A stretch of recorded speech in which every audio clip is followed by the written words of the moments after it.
Hello, everyone, and welcome to Crossroads.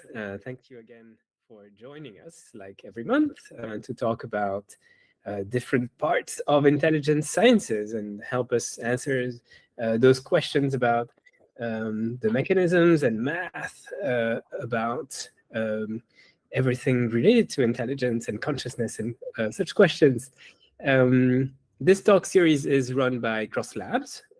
We are a research institute in Tokyo and Kyoto aimed at understanding the mind through computational research. I'm its director, and we explore various ideas about brain science, information, AI, and artificial life. And I guess those events are in three parts. We have first to talk by our guest speaker here on YouTube, and that's followed by a Q&A session. So you can post questions through the link we'll post here in the chat. And finally, we'll invite you all to continue with a chat on Zoom, which will be off stream, not recorded.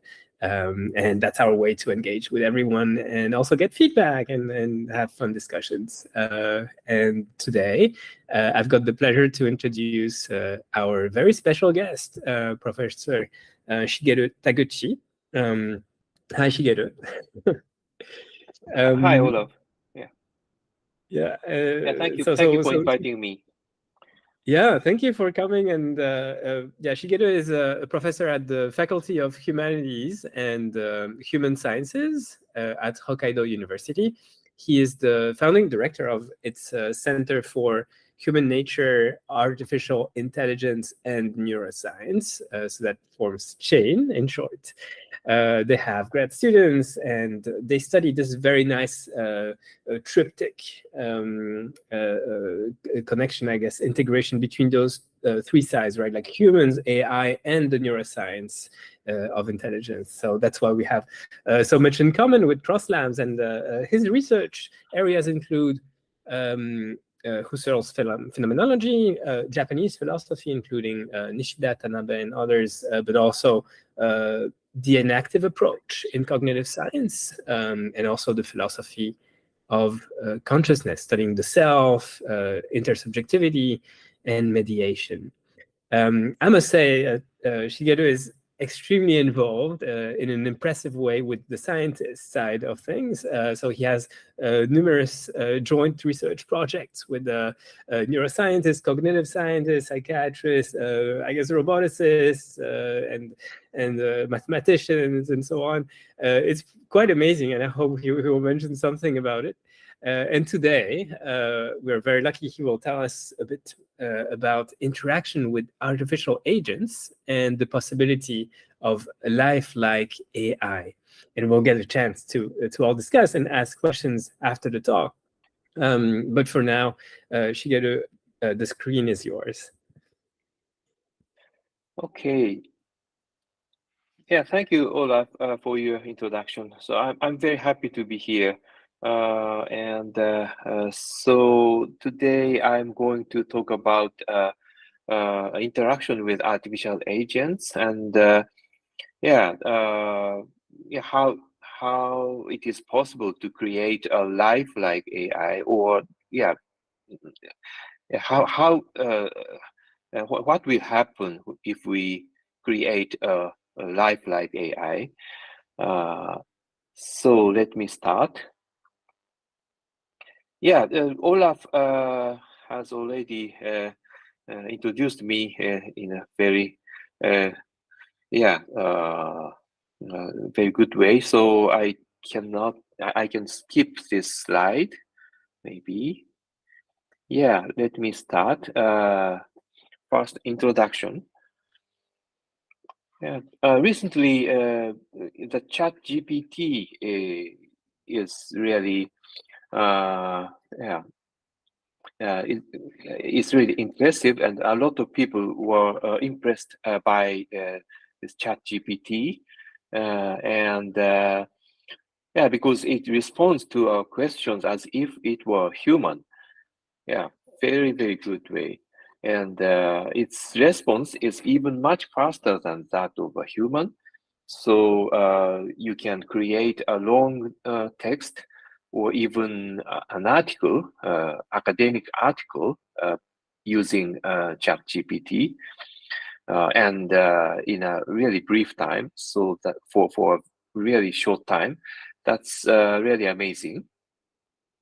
So yeah, if we look at this development maybe in the near future, AI and robots must behave more and more naturally and yeah, like humans, and at least partly resemble humans.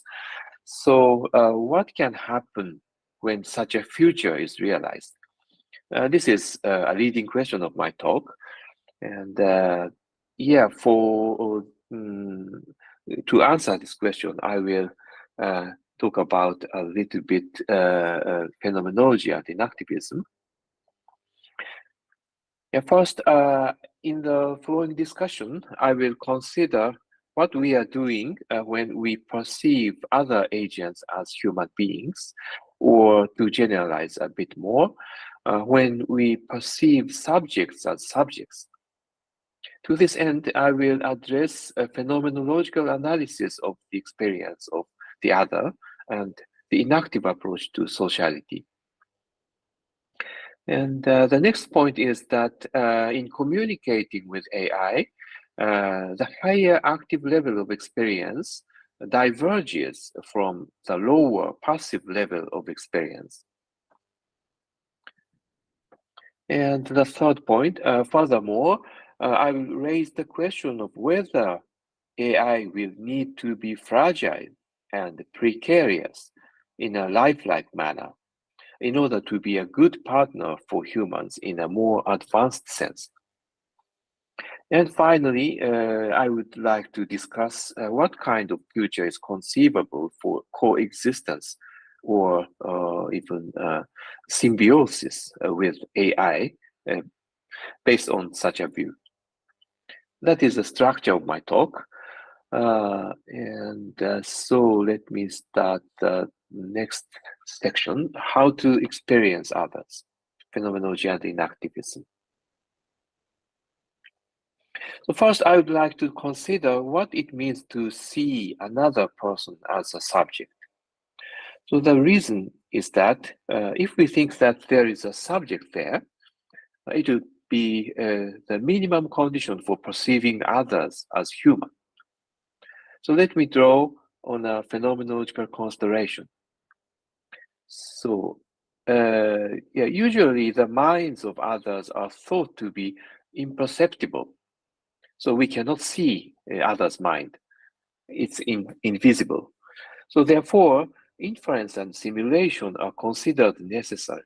For example, the theory of mind in psychology presupposes such a view, and the theory versus simulation theory debates also presuppose that inference and simulation are necessary.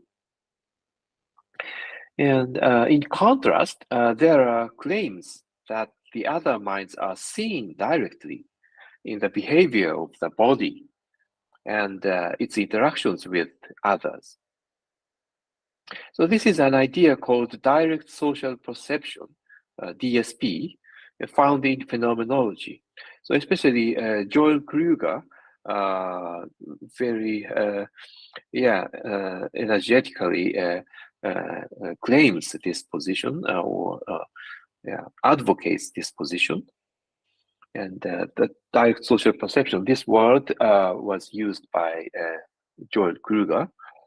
And this is an idea that Max Scheler and Maurice Merleau-Ponty, among others, have advocated, and that has been taken up again in recent years, for example, by Sean Gallagher and Dan Zahavi.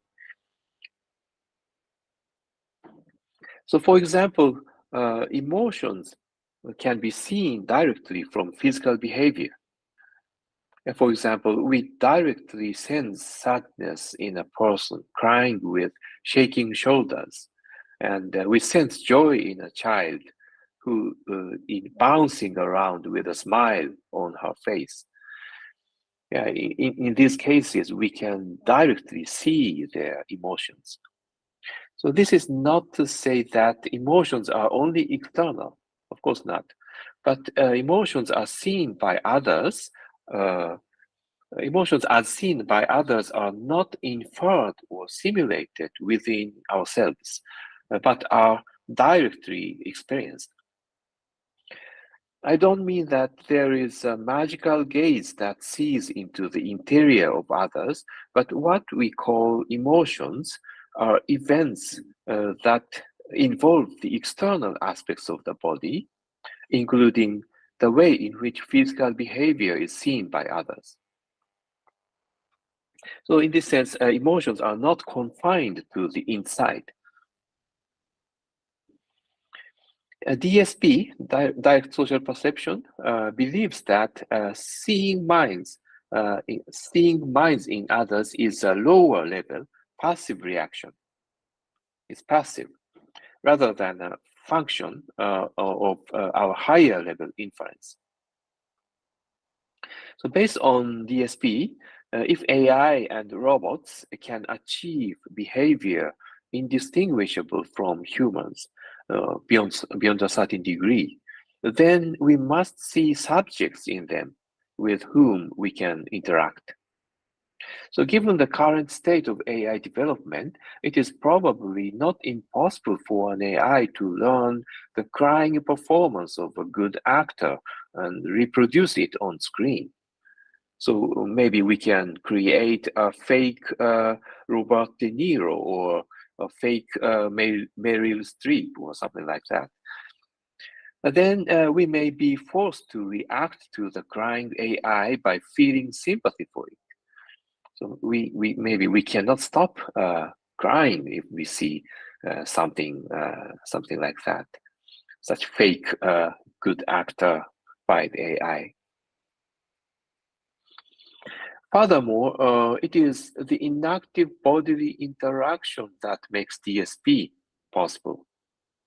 So according to the idea of inactivism, seeing the mind in others is made possible by a kind of a loop, that is, the interaction between the bodily behavior of others and my own bodily experience. So this is a loop in which others respond with their bodies to my bodily actions, and I also respond with my body to their bodily actions, and so on. So it's a loop, or it's a circle.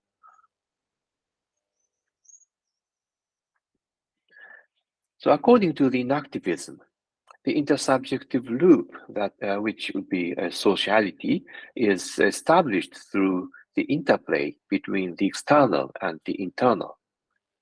Put simply, these loops emerge when the outward bodily expressions of others mesh with one's own internal experiences, and when one's own outward bodily expressions interpenetrate with the internal experiences of others. Yeah, then such a loop will emerge. So the mind exists within the interaction between the body and the environment.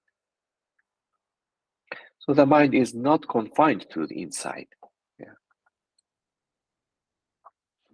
In the case of inactivism too, the experience of the other is considered to occur at the level of passive bodily experience, rather than through the higher order inference of the other as an active mental operation.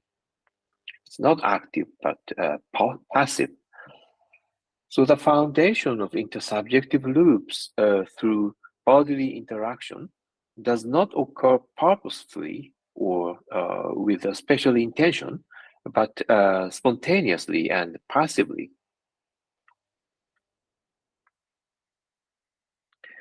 So now let me move on to the third section, interaction with AI, the divergence between active and passive.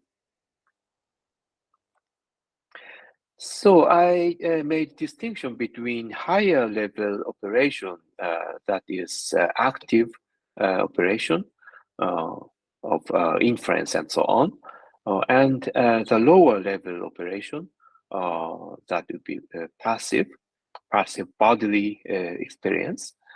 So what would happen if an AI is developed with the ability to generate reactions that foster interactions and inactive loops at lower passive levels?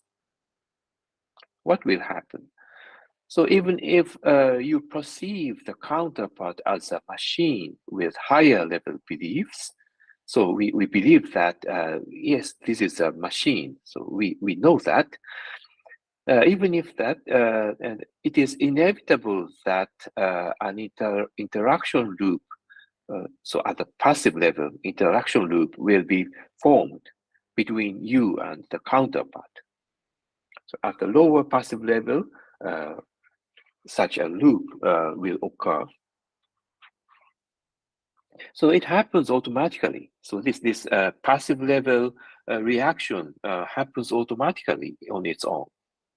So I think this is a very important point.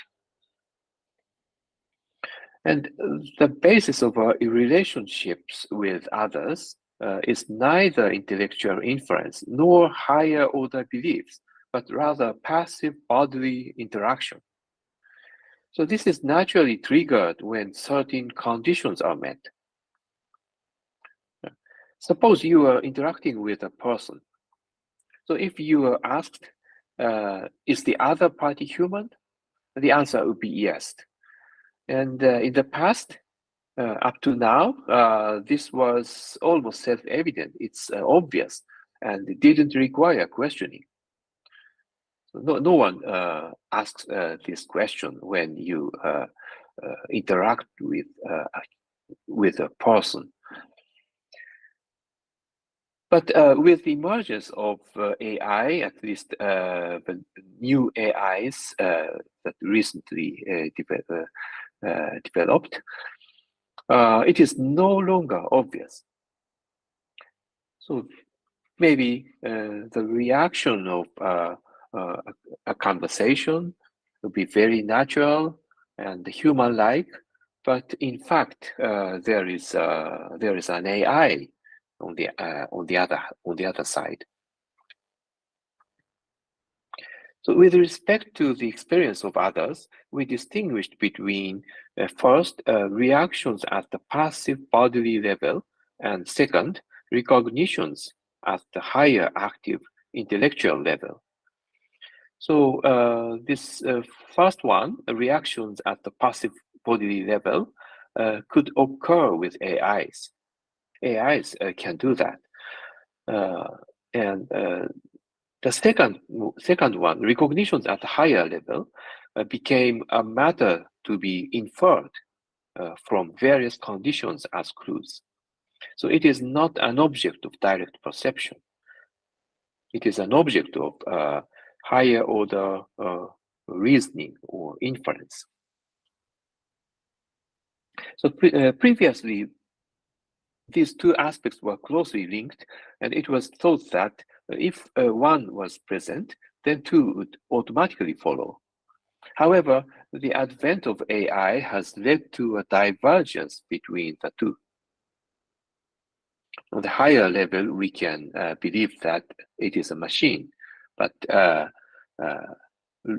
the lower level, there is a passive loop between human and AI, and we can react to this loop.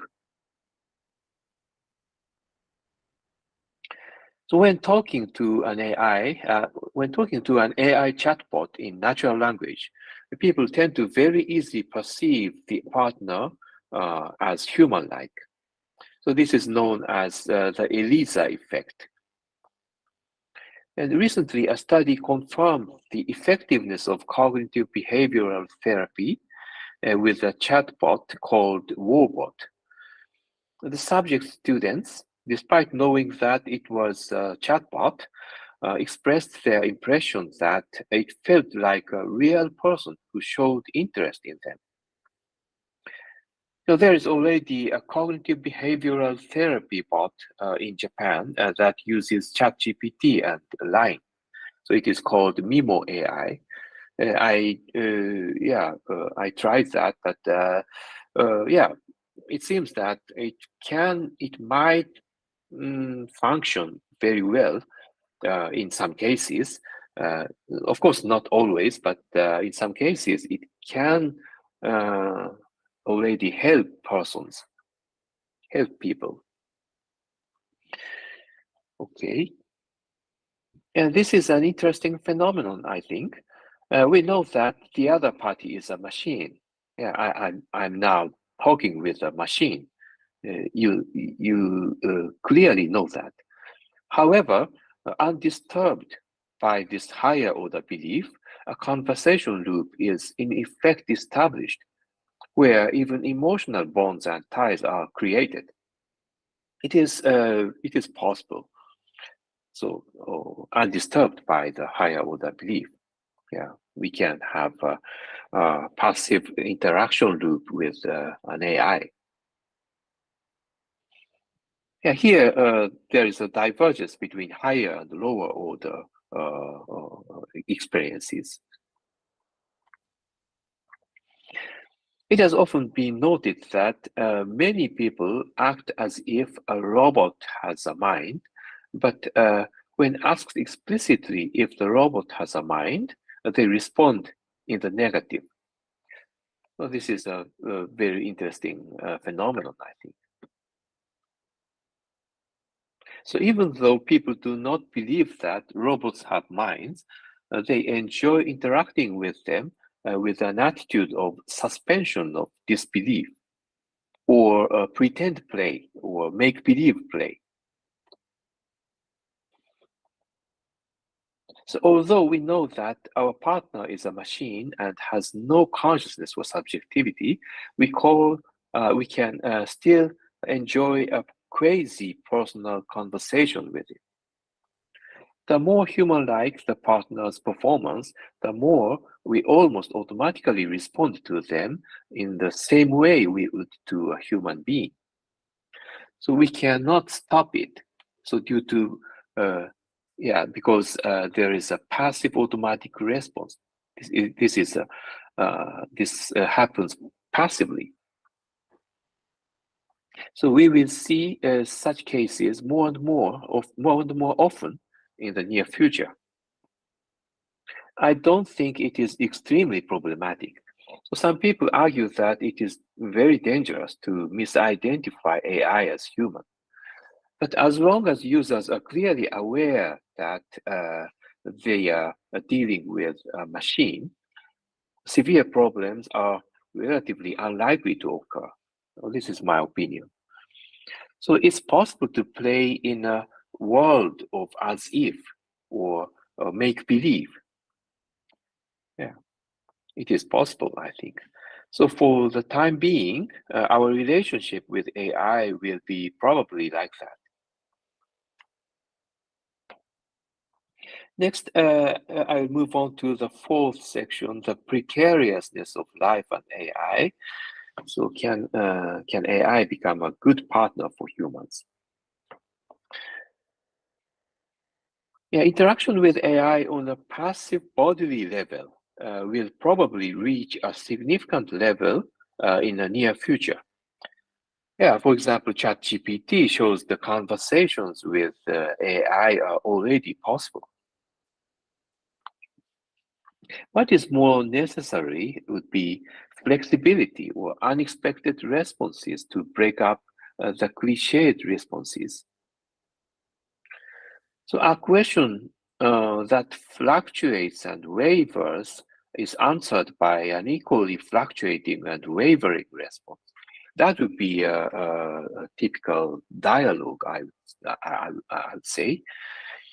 So a loop is formed where participants interact with each other while fluctuating. A loop that doesn't remain fixed in the same trajectory, not in the same orbit, but is constantly shifting and deviating. So this is what dialogue is supposed to be. So it is always fragile and unstable, in a sense. So when one side stumbles, the other side lends support. If the latter fails to do so, the conversation collapses. So that's why it is always necessary that there is a loop or a mutual dependence between both sides. Such instability can be traced back to the instability of life. In recent years, inactivists have thematized it and called it the precariousness of life. So, for example, Tom Froese wrote a very interesting paper, Life is Precarious, because it is precarious.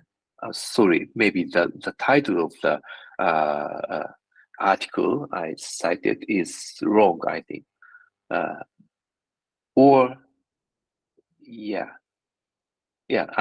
Life is precious because it is precarious. Oh, sorry, yeah, it is correct. Okay, and Weber and Varela also talked about precariousness of life, and Di Paolo too. At the core of life is the process of disintegration, without which there is no life. So each of the processes that constitute life has a tendency to naturally collapse. So when any one essential process stops, the others disappear. They stop each other. From disappearing and are circularly self-generating. This implies a kind of double negation. So negation of negation. So negation of disappearance and so on. So the same is valid for interactions between individual living beings as well as for communication between humans. Here too, independent and mutually generating processes are taking place that are fraught with precariousness. If we are to pursue artificial partners capable of genuine communication with humans, we may need to incorporate such precariousness into artificial agents. It doesn't adhere strictly to consistent patterns, yet it is not entirely random either. Such an agent doesn't, at least not exclusively, analyze a situation from a third-person perspective to take optimal action. In a sense, it stakes itself on the world and on others. Yeah, can we say that it has true subjectivity? Yeah, maybe yes, I think. And it acts with its own survival at stake. Yeah, in such a way that humans can die and AIs can die, then maybe we can say that AI has a kind of subjectivity. So the vulnerability of robots and AI would be very important here.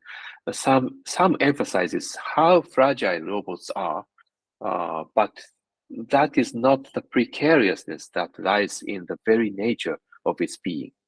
Yeah, robots are quite fragile. It can very easily break, but its being and its fragility are in opposite directions and not closely linked.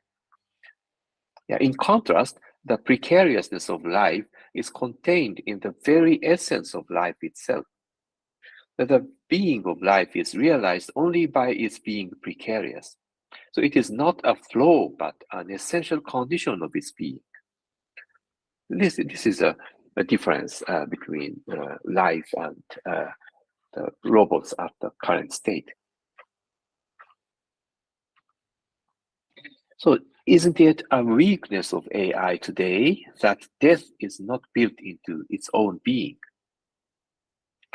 An author whose name is Paul says that rewards are not rewarding and losses do not hurt unless they are rooted in life and death. And he also says maybe vulnerability is exactly what AI is missing. Damasio says also something like that. We have not yet created, nor are we likely to create, AI or robots that are intrinsically defined by their vulnerability and precariousness. However, as has been explored in the field of artificial life, life, so it is possible to create something that is somehow close to life, somehow similar to life. It may be necessary to incorporate such aspects into artificial agents if we really want to create partners that can communicate with human beings.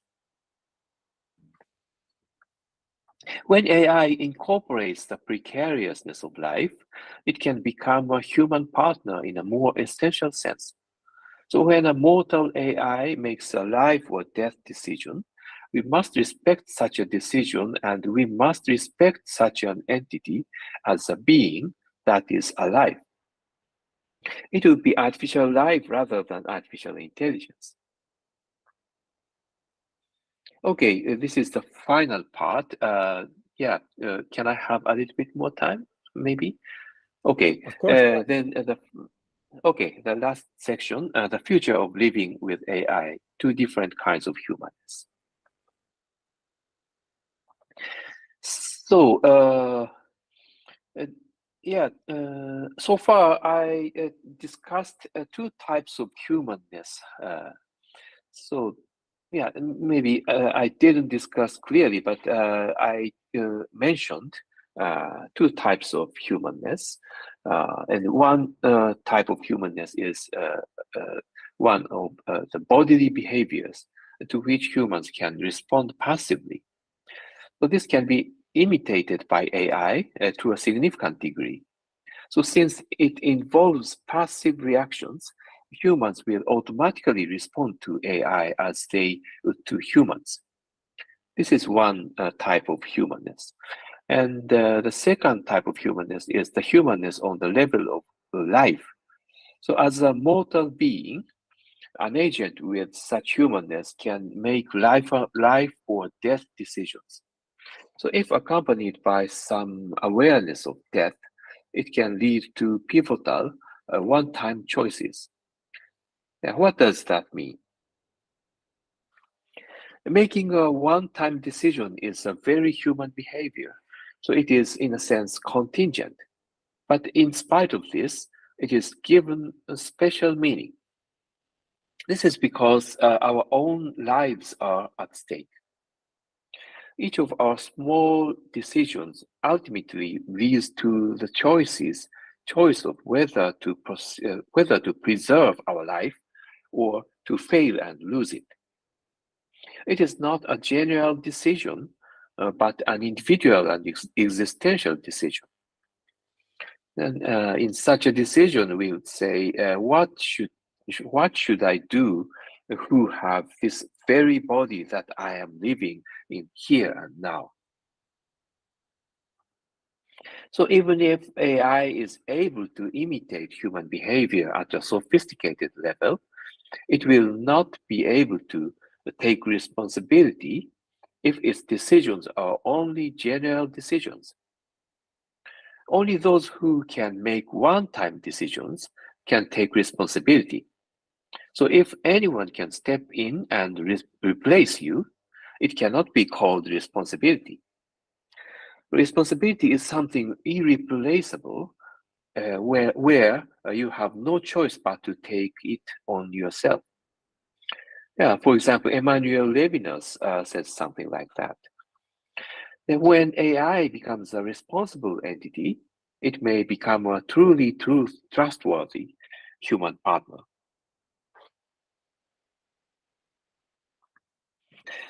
So this is the final part of my talk. Now I would like to divide the future in which AI and humans coexist into two patterns. The first pattern is the case that artificial lifelike AI is not created, and the second pattern would be the case that artificial lifelike AI is created. In the first case, if artificial lifelike AI is not created, what will happen? Even if an inactive loop is formed with an AI and it can communicate as well as a human, the human side retains the understanding that the other party is a machine. Yeah, so in a way, we can play in the world of as if. So as if it were a human, we can communicate with an AI. So the status of AI is naturally subordinate in this case. So only humans can make life and death decisions and take responsibility. No matter how much AI capabilities increase, humans will still have the role of making one-time decisions rather than making statistical inferences. So I think this may be the case for the time being. So yeah, we cannot create a lifelike AI very soon.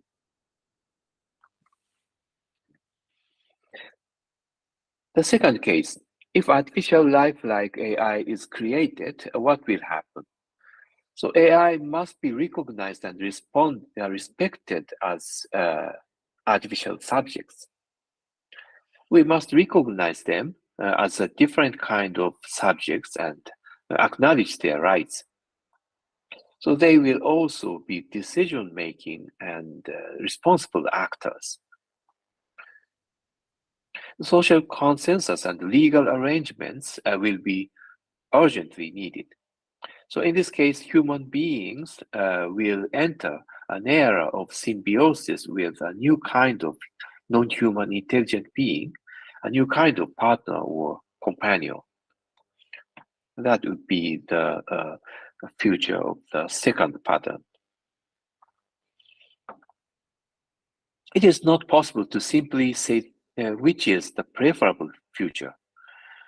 So, in the first case, instrumental AIs are easy to control, but second, AIs that make their own one-time decisions are opaque to us, and we don't know what they are thinking. That would be a negative side. So they are such an AIs are others in both good and bad sense. And in the first case, instrumental AIs that are not lifelike, can be abused depending on what kind of people use them. So bad people can use AIs in a bad way. But second, a person-like AI or lifelike AI may refuse to be abused on its own if it is properly trained. And my personal prediction is that humans will inevitably drive AI development towards the creation of autonomous artificial subjects. So I cannot say when that will happen. However, it is never too early to start thinking about the personal relationship with AI and the ethical, legal, and social challenges that will arise as a result of this relationship. Okay, that's it. Thank you very much for your attention.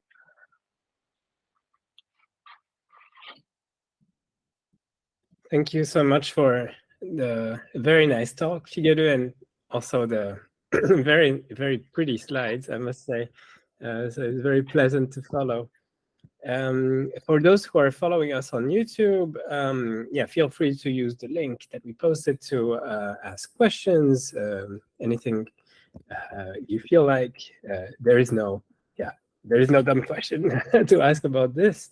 So many interesting angles, and yeah, I feel drawn to the of course I really like the inactivist perspective, and when you talk about precariousness, it reminds me, and you kind of mentioned robots in there, about the example that I really like of I guess the Sony eyeball robots, right? Those little robot dogs.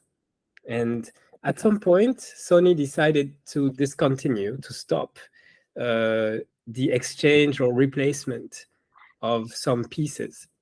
So the robots that could live forever, because they can always be repaired, stopped being eternal. And they gain some more precariousness than they had before. And as a result, people, especially, I remember articles about elderly owners of such dog robots, feeling more connection to their robots all of a sudden. And is that something similar to what you described?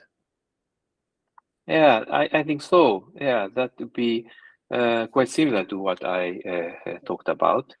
And yeah, such a limitation of life would be a key point for our attachment to robots and AI. And that is also the key for our attachment to humans. So humans and living beings are really precious because they are very precarious and very fragile. Yeah, that would be key That's point. very interesting. Yes. How about the counter case? So of course, robots could become more precarious, like forms of life, especially humans are. We're very, we're very vulnerable in that sense. And as you said, it's an essential feature of the way, the nature of the living. Among others, so others could argue, and life is not very well defined, as we know. But how about drawing the humans or living systems closer to the, I guess, closer to informational beings? So what if humans' existence came to become safer or more reliable or more robust? Would humans lose this status or this characteristic of being precarious? And is there an effect to that following your talk? Yeah, so it is of course very difficult to say what will really happen, but maybe we can imagine a little bit. So for example, if we think that, okay, I have a lot of time, maybe next 5 days, I have no appointments, I have no plans, I have a lot of time. Yeah, then what will happen? Yeah, maybe we cannot use time really effectively or really in a good way, but maybe we just use time in a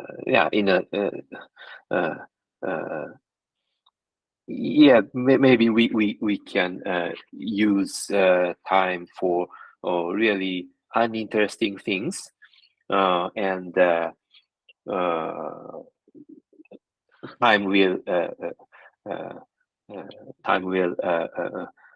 go really fast, and we cannot use such a free 5 days really in a good way, but yeah, we just consume these 5 days without purpose and without good results. Something like that will happen very easily. And what if we have 1,000 years or 10,000 years from now? Right. Yeah, then maybe I will postpone my plans, and maybe I can't finish anything. I can't finish my planned papers, or I can't finish my planned travels and so on. Yeah, something like that will happen. So that means maybe the consciousness that there is a limit, that would be really important for our self understanding and our consciousness itself. Yeah, that's very interesting. Yeah, maybe we'll come back to that, but there are quite a few questions that are being posted in the system here. So thank you for asking those. So maybe, yeah, let's pick a first one. I see a question by John. Hi, John. Thank you for attending today. So he says, thanks for the great talk. The inactive sociality, quote unquote, loop is interesting, but I wonder whether the human to human loop, human loop, is the only one worth caring about, question mark. So is the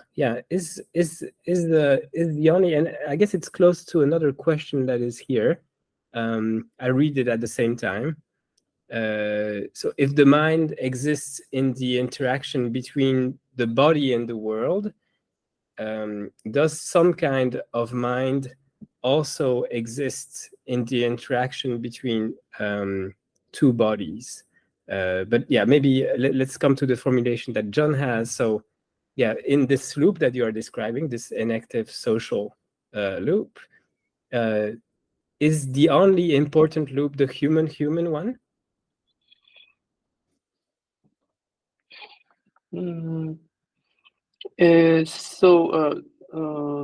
Maybe I didn't catch really the point.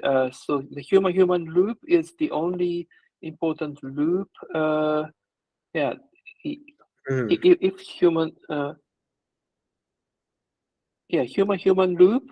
Yeah, that is of course very important loop, but at the passive level, it is possible to create a loop between humans and AIs.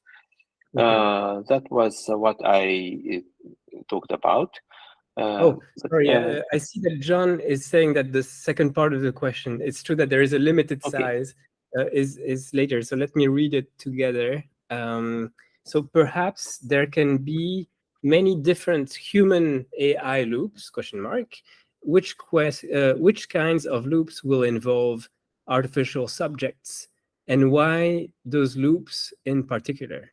So why human AI loops in particular? Yeah. Okay, thank you very much for your question. As I said, at the passive level, it would be relatively easy to create such a loop between humans and AIs. So as I showed, some chatbots can create feelings that we have a conversation with them, and we have emotional bonds with them. Something like that is relatively easy, but a kind of lifelike AI. To create lifelike AIs would be intrinsically difficult. It's much more difficult, I think. I think if we really create a lifelike AI with precariousness, we can have really important loop with them. Yeah, a really important loop between humans and AIs will be created if we have such lifelike AIs.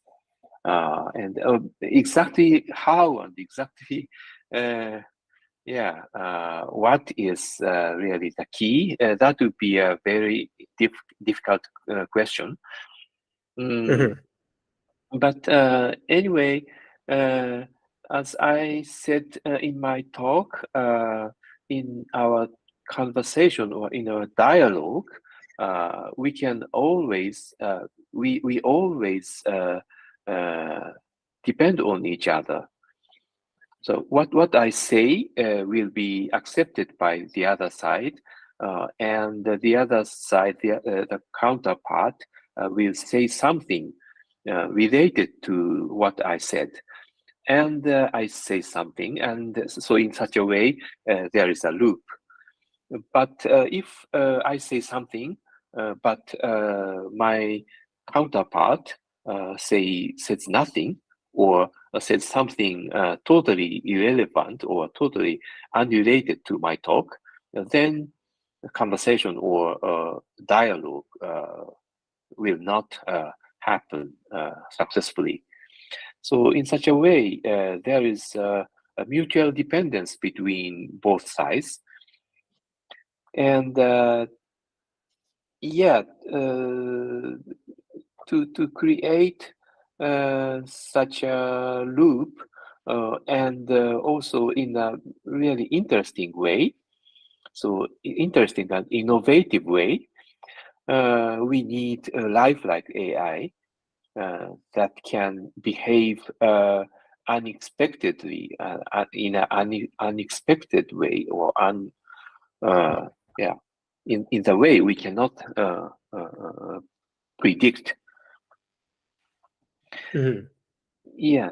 Yes, if I can tie that to something you said on the pretend, or the concept of, I guess, playing as if.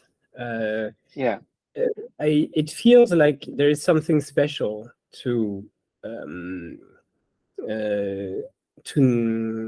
let's see, or rather, you can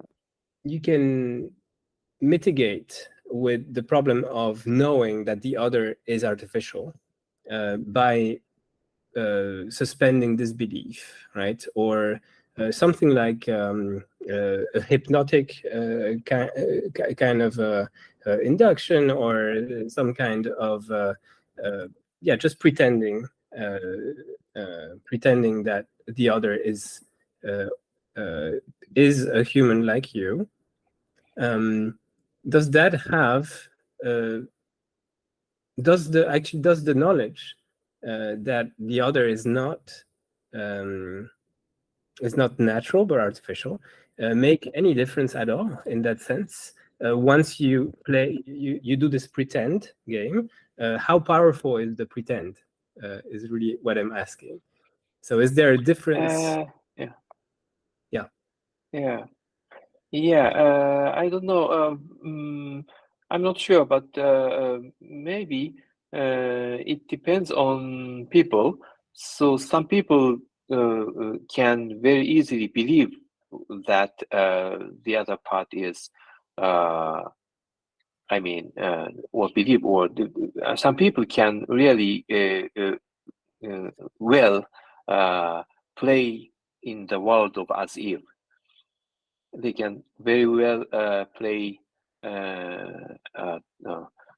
make believe play, or such pretend play, and some people cannot. So it depends, maybe.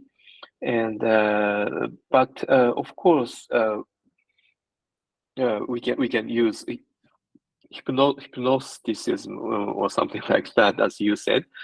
Yeah, it would be possible, but I'm not sure. Anyway, AI and robots can be developed at the level where they can pretend humans. They can act as if they are humans. That would be quite possible. But maybe, yeah, maybe we feel that this interaction is not very interesting, or this interaction is not very innovative, or something like that. That is possible, I think. Yeah. So there's something special to the being surprised, right? The novelty of the others. So maybe in that sense, the humanity fades away in favor of other characteristics that are more important, or maybe they boil down to those characteristics, including ability to surprise your partner, right? That you are exchanging with. Yeah. Such moment, such such surprise would be really important, and surprise that is a deviation from the same orbit, same trajectory. The loop can deviate and fluctuating. So this maybe brings us back to a question I already read earlier. Let me highlight it here. So if the mind, that's a question from Slido, exists in the interaction between the body and the world, I think that was you started with that when you mentioned some inactivism points. Does some kind of mind also exist in direct interaction between two bodies? I guess, in the gap between two agents. Can you also have a mind? Yeah, between bodies. The question would be whether we can have minds between two bodies. That would be the question. Okay, and I'm bringing this up here because you mentioned about surprisal, and it feels like it's related to those. There is a family, I guess, of theories of cognition that rely on the mind being surprised to perceive something, and some of these inactive theories relate to that. And here, the surprise would come from each other, from the agents, from each other. So, sorry. What do you think? I think we can say that we have minds between bodies. It is it is okay. It is possible. So we cannot necessarily. We do not need to think about the mind in the skull. So we do not need to always think that our minds are confined in the skull. It would be, it would be inappropriate image of mind, I think. Rather, we can image minds in a better way by using inactive conceptions. So we see minds on others' bodies, and we see minds in the behavior of bodies of others, and we also feel our minds in my bodily behavior and my body feelings and so on. So I think it is possible to say that minds are between bodies, or on our bodies, or with our bodies, and so on. So in this sense, mind is not necessarily in the bodies, especially in the skull. Of course, brain. It does not mean that brain is not necessary. The brain is fundamentally necessary for mind, fundamentally necessary for consciousness, but it is just a necessary condition for consciousness, and not it's not a sufficient condition for consciousness. Right. One related question that is being asked also is also from Slido, how direct social perception treats issues with fake expressions and inability of expression, like facial paralysis.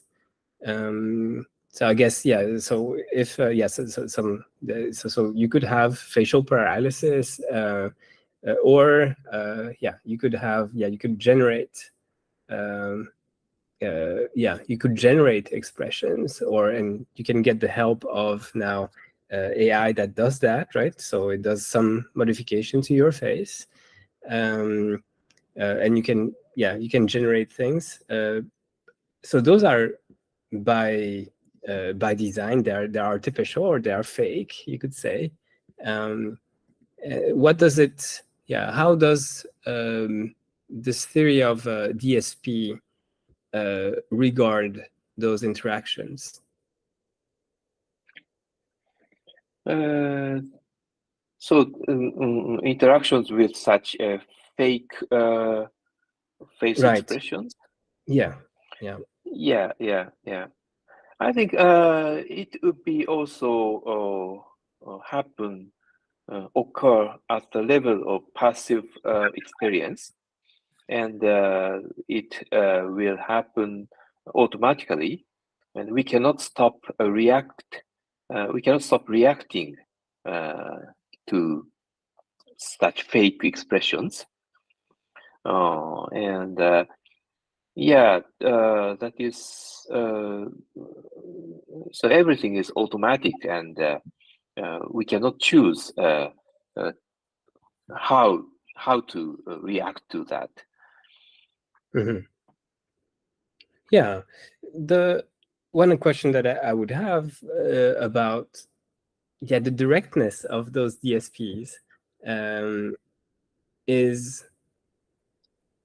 it doesn't always feel direct, right? So you are using your body as a vector, and the other agent has to use their perception abilities, or first their sensory apparatus to use their eyes, ears, to look at your expression, your behavior. So it feels indirect. You are, through your behavior, you are signaling this meaningful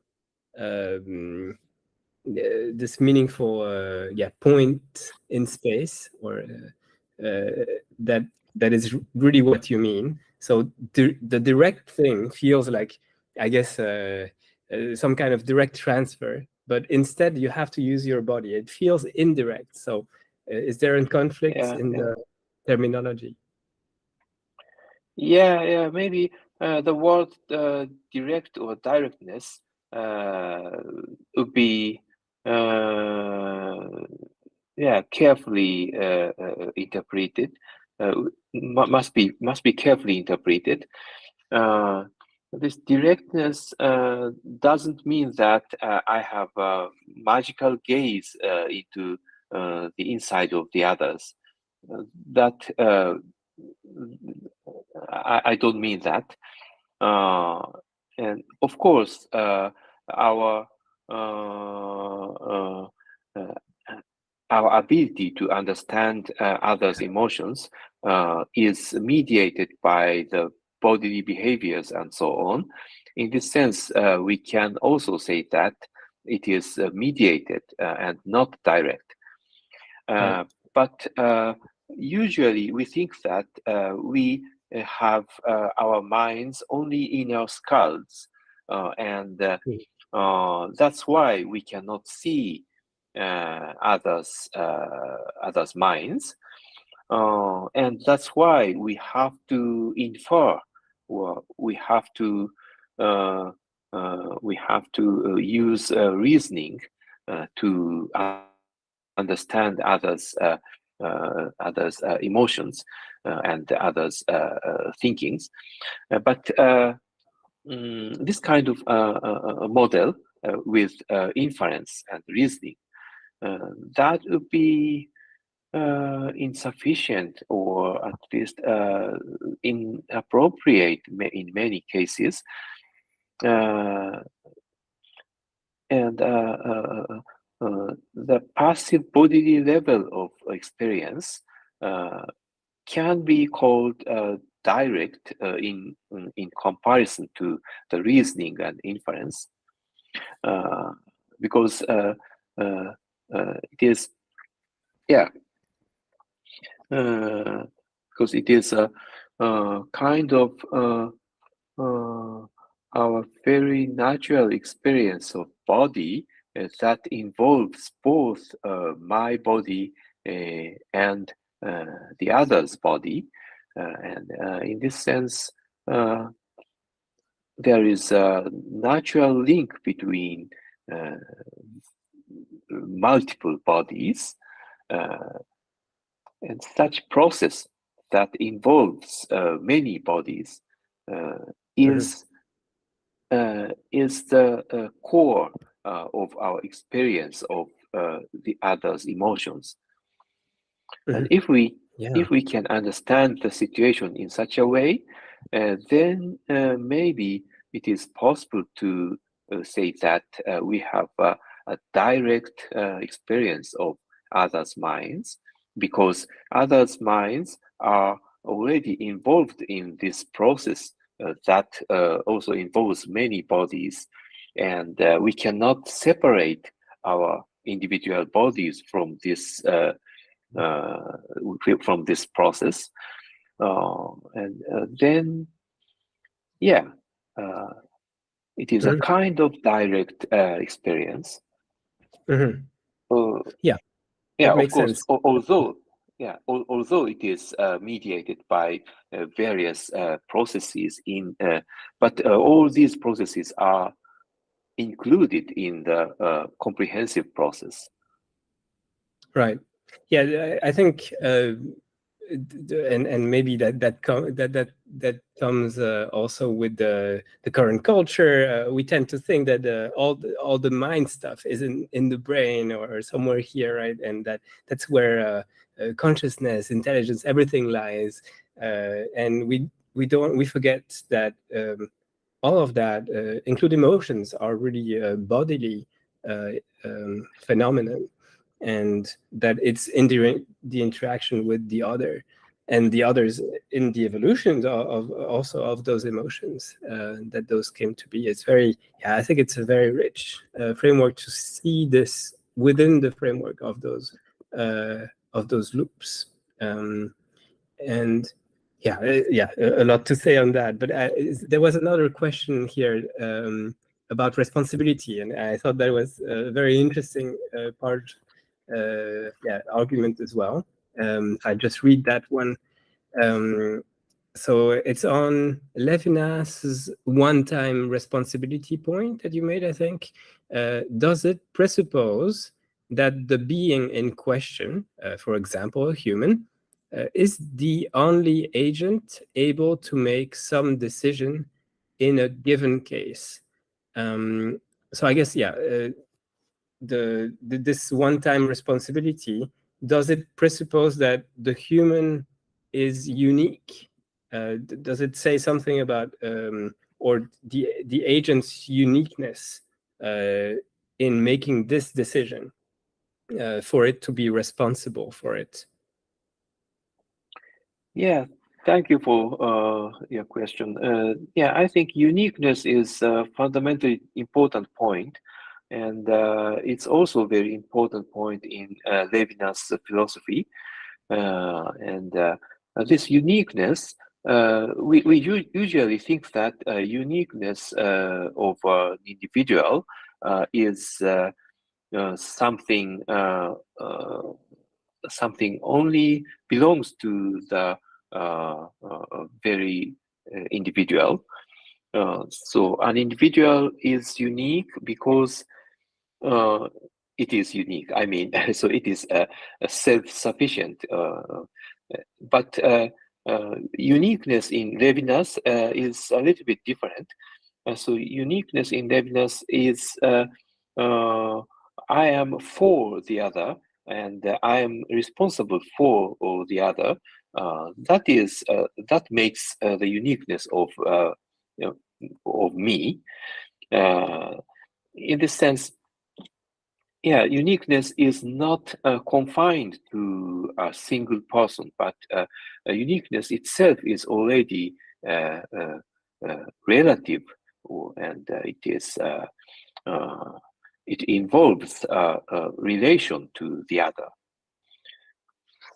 That would be an interesting thought, and it might relate to what I talked about today, and something like precariousness and one-time decision. Yeah, such things are also unique. It is related to the uniqueness, but this uniqueness does not confine, but it rather it opens up relations with others. That would be an interesting point, I think. And responsibility is not something that is confined in me or to me, but rather responsibility is itself is a relation to the other. Right. So it's really not, this uniqueness is not about me being unique, but it's really in I guess in Levinas's view or something that echoes it. The concept of self and all those related things are always in relation to the responsibility to the other. I think it's a very important point and can be easily mistaken for some sort of magical uniqueness instead, that it's not.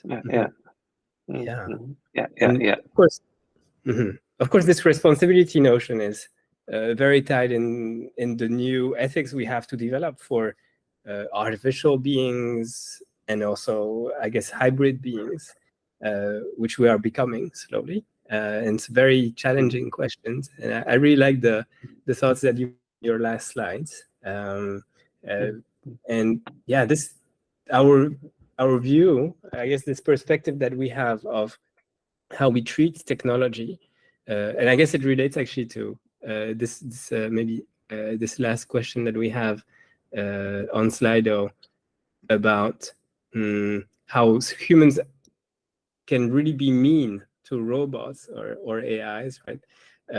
We can be, sometimes we don't treat those technologies with care. Maybe, if it's a machine, maybe you are angry with it and you throw it on the floor. This shows something maybe about yourself. And what do you think about this relationship with the with the machine in the future? Can we humans, is it valuable that we develop early on how to care for something that is not a form of life that is close to us, but something a bit distant? Yeah, I think it is quite important to make changes to our relations to the machines. Yeah, it is already possible, and it is maybe meaningful for ourselves. There is a discussion in the field of AI ethics that it is meaningful to treat artificial things in a good way, because it makes ourselves better, so ethically better. So if we treat robots or AIs in a ethical way, in a good way, and then this act itself makes ourselves better, and makes our improves our ethical character, and in this sense, That's in right. this sense, it is quite meaningful. And I see John is reacting and ask. I'd love to do that too. Come back to this topic we approached earlier about the precariousness of humans and how that may shrink in the future. Let me read this. It seems strange, says John, to think that we could not, by definition, make an artificial subject that is not afraid of death. If I understood correctly, he says, and if we were ourselves to become less precarious through technology, what would that mean for us? And I guess, I have this question too. It's when we become hybrid, right? This and essentially maybe we are, right? If we look at our devices, we are becoming we see signs of that now. Prosthetics and phones and the internet. We are, I guess, attached to other agents too that are partly human, but we are also attached to those prosthetic technologies, including AI, ChatGPT. What do we think about our own precariousness being less and less human-like in the future? Yeah, so of course, such a development is possible, and as you said, maybe we already started such a process to making our precariousness less and less significant or important. Maybe it is true, but then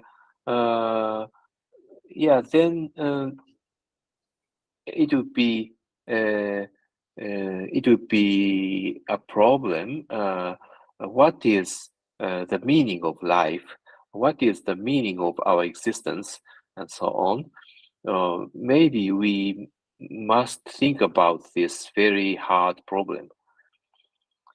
Yeah, of course, maybe we can get more stable, more long life with technological supports, and already we enjoy such a relatively longer life with the support of technology than humans before, humans in the ancient time, for example. But we can still ask whether it has really improved the meaning of our life, whether this development really improved the significance of our life. That would be a question. So can we say that our life is now more meaningful than the life of 500 years ago? It would be a very difficult question. Maybe they could live only 50 years, but it is very hard to say that their life was less meaningful than ourselves, our lives. And that means that yeah, maybe we can extend our life more and more, and maybe we can live 200 years, 300 years, like that. But whether it really, whether it really is good for us, that is a question, especially in terms of the meaning of life. And that is maybe, that is maybe a different question, or that must be, we must think about it independently of the development in which our life will be longer and longer. Yeah, Absolutely. And yeah, those are very challenging questions. And yeah, I'm very excited that we're working on those questions right now. So we have some reflection groups in common, you and I, and I think I'm very excited to see the results of those efforts. Like you say, so the meaning and meaningfulness of our lives is shifting with technology, and maybe the autonomy of human lives is also becoming very different. So is technology. I think those are very exciting questions. I suggest that we bring those questions to the next discussion room. So we'll share a Zoom link. I think it's already in the chat. So feel free to already copy that link, because the chat might disappear from YouTube. But please, anyone join us for this informal discussion. But for now, we'll go off stream, and thank you so much for joining us, everyone, and for those very nice questions. Shigeru, thank you so much for this excellent talk, and we look forward to chatting more. Okay, thank you very much. It was really happy to be here. Yeah, thank you very much.